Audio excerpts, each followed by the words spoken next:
Hi and welcome to Geeks for Geeks. Today we would be discussing magnet array problem, which is stacked as a medium level problem. Now we are told that we are given n magnets which are placed linearly. Okay, so it would be placed like this, like the magnets are like this and like this. Okay, which each magnet to be considered as a point object, so they should be considered as like this only. Okay, that is they would be having no area. Each magnet suffers force from its left sided magnets such that they repel it to the right and vice versa. So this magnet would try to repel it to the right side, and this magnet would try to repel it to the left side itself, and all the forces are repulsive. The force being equal to the distance, that is 1 by d. This is absolutely very important, so I would write it here itself. Okay, so we are done till this point. Now we would move forward. Now we are told, now given positions of the magnet, so we are given the positions of the magnet. The task is to find all the linear line where the net force is 0. That means that suppose the force from this point and the force from this point, suppose this is x and this is y, so y should be equal to x itself. This is what they are telling itself. So हमें क्या बताया गया है कि n magnets दिया गया है जो linearly रखा हुआ है. ओके, और सारे सारे मैग्नेट एक स्मॉल छोटा सा पॉइंट की तरह कंसिडर हो सकता है. अब क्या हो रहा है कि दोनों सब मैग्नेट के लेफ्ट और राइट में मैग्नेट्स रखे हैं और सारे मैग्नेट्स रिपल्सिव फोर्स दे रहे हैं. मतलब लेफ्ट वाले मैग्नेट रिपल्सिव फोर्स दे रहे हैं राइट में जाने को, राइट वाली मैग्नेट दे रही है रिपल्सिव फोर्स लेफ्ट में जाने को. अब फोर्स कितनी आएगी? फोर्स आएगी 1 बाई डी. डी क्या है? डिस्टेंस. सो अब हमें सारे पोजीशंस बता दिए गए हैं नंबर लाइन के जैसा. तो सपोज जैसे 1 2 3 4 5 6 7, तो हमें बता दिया जाएगा कि पहला मैग्नेट सोचो यहाँ है, दूसरा मैग्नेट यहाँ है, तीसरा मैग्नेट यहाँ है, ऐसे बता दिया जाएगा. अब हमें बीच के पोजीशंस निकालना है जहां पे नेट फोर्स 0 रहेगा. Okay, fair enough. Now let's try to solve the sample test case itself. Okay, so that we are told that for the magnet 1 and 2, the point at which the force from both end is 0 is 1.5. Now let us verify this also. So if we go here, then 1 divided by, okay, 1 divided by the distance, that is 1.5 minus 1. Okay, then we would add it here. Okay, we would add it to 1. Okay, 1 divided by 1.5 minus 2 itself. And if we close this, then the value is 0. Yes, this can be told by the net force is equals to 0. Fair enough. Let us verify it for one more test case. Then it would be more familiar. So let's do this for the second and third element. For the second and third element, we are told that the net force is at 15. Let us verify this also.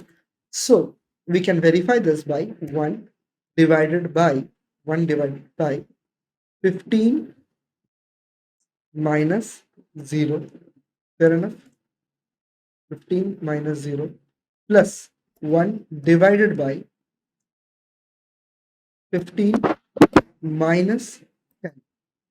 Okay, plus 1 divided by 15 minus 20. Okay, then plus 1 divided by 15 minus 30. Okay, let us see where we did make a mistake. 15 minus 0, 15 minus 10, 15 minus 20, and 15 minus 30. Now, let us try to evaluate for the second and the third element. What we do is, we have 1 divided by 15 minus 10. Okay, we do this. Then we move forward and we add it. This 1 divided by, this would be 0, and this would be 15 minus 10. That is the second element. Then we add it, that is 1 divided by then 15 minus 20. We have this, then we move forward and we have 1 divided by 15 minus 38. Okay, so we see this that the value is 3e minus 35.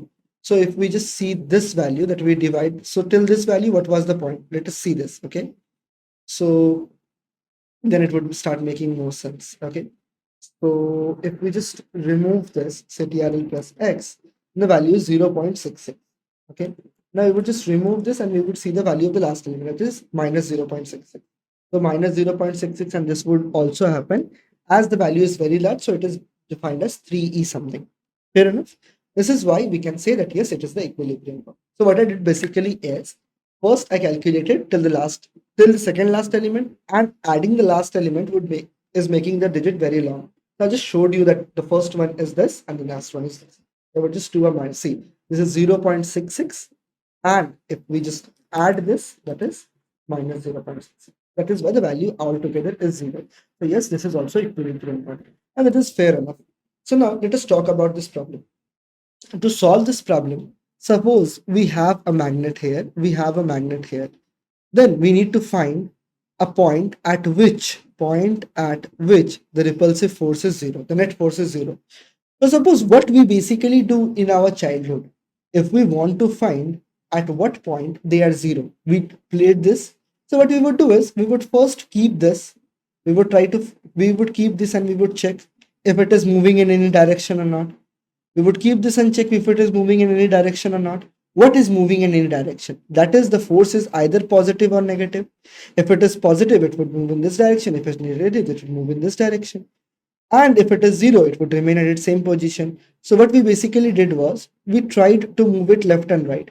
Like we moved here, then we moved here, then we moved here, then we moved here, or then we moved here, then we moved here, then we moved here, and tried to check at what point they are 0 itself. This is what we would do. The most simple step is to use a for loop and check for each point. Okay, we need to check for each point between every two magnets. Okay, so now the difference between the magnet is the worst time complexity, because it might be the case that we would start from here and the place where the net force is 0 would lie at this position, or we would start from this side, so we are at this position. In the worst scenario, the difference between the elements, suppose this is 5, suppose this is 1, this is 5, then this number is 2, 3, 4. So we would first keep at 2, then we would keep at 3, then we would keep at 4. That is why we can say the difference between them. So let us see the constraints. So if we see the constraints, then the value is 10 to the power. So the value is 10 to the power 6 to 0. So for each pair of magnets, we would be doing from 0 till 10 to the power 6. That is, for each pair of magnet, we would be doing 10 to the power 6 operation. Now suppose there are 1, 2, 3 magnets. Then how many pairs are there? These two are also pair, these two are also pair. Suppose this is 1, 2, 3, 4. Let us take an even number 2. This is also pair, this is also pair, this is also pair. So we can say that the number of elements minus 1 would be the number of pairs. So let us just check n. Why? Because the constants are ignored. So if we take n, so for one pair, we are doing 10 to the power 6 operation. So for n pairs, we would be doing 10 to the power 6 multiplied by n operation. Fair enough. Let us see the maximum value of n, that is 10 to the power 5. So 10 to the power 6 multiplied by 10 to the power 5 is equals to 10 to the power 11, which is much greater than 10 to the power 8. So definitely we would get a TLE. So we need to think of something else. Okay, we need to think of something else. So now, if we try to think of something else, then we are just trying to find the position at which it is true, and it is kind of normal line. Okay, it is a kind of sorted value. So suppose this is 1, 2, 3, 4, 5, and yes, the distance would be sorted. So we would check here. Okay, we would check here, then we would check here, then we would check here, then we would check. So basically, we are trying to find a value in a sorted array. So if we are trying to find a correct value in a sorted array, then the first thing that should come in our mind is nothing but binary search. Okay, and we were doing linear search. So what is the optimized version of linear search? It is binary search. This is how we are going towards the intuition. The solution is not important, as I say. The binary search intuition is important. Yes, what we can do is we can do a binary search in this range for each pair of magnet. And binary search has a time complexity of log base 2n. So the number of pairs multiplied by log base 2n, okay, that is 10 to the power 5 into log base 2 10 to the power 6, which is less than 10 to the power 8. So this would give me an AC if I am able to implement it in a better way. Now let us see how we can implement it. Okay, now the problem lies in the implementation. Let us start the implementation also. So first, what we would do is we would first try to code the binary search algorithm. Okay. Okay, so let us start from here itself. So we would return a double. We would return a double value. I would just name it BS so that I need to write low. Okay. Then I would write int double low. Then double high, low and high. We would get two values. See, what would be the low and high? Suppose the value is one position of the first element and the next element is 3. So we would search over here where the low value is this and the high value is this. This is what we need to do. Fair enough. So we would go at this position, then low, high, and double. That is the array itself. Okay. Why? Because the point, if it is a point where the net force is 0, how would we do that? We would iterate on the array and we would calculate in the same way. 1 divided by the point we have assumed minus the value of the element. This is what we would do. And then we would take the size also. Okay. Fair enough. Then what we would do is we would have, okay, I would just explain you after this. Okay. So what we would do is we would simply have while 1, because we know that a value would definitely exist between this thing. Okay. So what we would do is we would have a double mid is equals to low plus high divided by 2 itself. We have this. Now we would have something known as double net. It is the net force at this point is 0.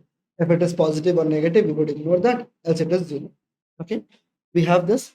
Now what we would do is, suppose we have already got the mid, so we would now iterate on the whole array itself. Then we would check if the net force is 0 or not. How would we check? That is net plus equals to, net plus is equals to 1 divided by, okay, 1 divided by mid minus m of I itself. That is the magnet. Okay, m of I is the magnet. Now we go there. Now see the mid value, the answer, as it is a double element, so the answer might vary, the actual answer and the answer might vary. So we are told that it should be precised up to 2 decimal places. So what we can do is we can take a very large value. Okay, so if it is precise till 2 places, what we can do is we can have something like 0 0 0 0 0 1 minus and then positive 0 0 0 0 0 1. Okay, and both here are points. So if the difference in the answer lies between this, okay, so we are just, instead of 0, we are just giving a range where yes, it can lie other than 0. So what is that? The difference is very small, but it would help us to, because it is told that the precision is up to 2 elements. So we just need to take a precision more than 2 elements. So I would, to be on the safer side, what I would do is double of difference is equals to 1 divided by 1e12. This is nothing but 1 divided by 100 or 1 divided by 2. So if it is 1e12, that means 1 to the power 10 to the power 11 itself. This is what is told. Okay, 1 and 12 zeros. That is 10 to the power 11. So now we would check that if the net value, okay, the net value is less than diff, and it should lie within the range. Okay, it should lie within the range. So net value is less than the diff, or the net value, if the diff, so negative diff and positive diff. So I would just do negative of diff is less than the net value. So here the diff size is more, and here also the diff size is more. So it should lie within the range. Suppose I'm just trying to tell 1, 2, 3, 4, and 5. So suppose we are taking 2. Okay. So this is the negative side. This is the positive side. What we would do is it should be greater than the negative side. So it would be just this. And then we are trying to return the midpoint of it. Okay. Now, else if the cases are else if it is the net is greater than zero, if it is greater than zero, then we would need to move to which side? Just try to think. We need to move on the right hand side. So low is equals to mid. Else what we would do is else high is equals to mid. And as we would know that yes, this loop would definitely terminate when we would return the mid and mid would definitely exist. So we don't need to think about this loop and all. Else we would just because it would give us an error that it is returning double. But what if the case? So we would just write here -1. It is of no use as of now. Okay. Then what we would do is we would calculate for each of them. So first we would declare a variable answer. So what we would do is for int I is equals to 0, I is less than n, and I plus plus. Okay, we would do this. Okay. And this would go from 0 till n minus 1 because we have n minus 1 pairs. The answer of I is equals to bs of what? It is m of I, first magnet, and the next magnet would be the upper bound of it, and then we take the m value and then we take the n value. Okay, let's just compile and see if we can get correct answer for the sample test case or not. And yes, we are getting a correct output for the sample test case. Let us submit this and see if we can get an AC or not. And yes, we got an AC. That's it for today. Thank you and have a nice day. If you face any difficulty regarding the implementation or regarding the problem, consider asking in the comment section. Thank you, everyone.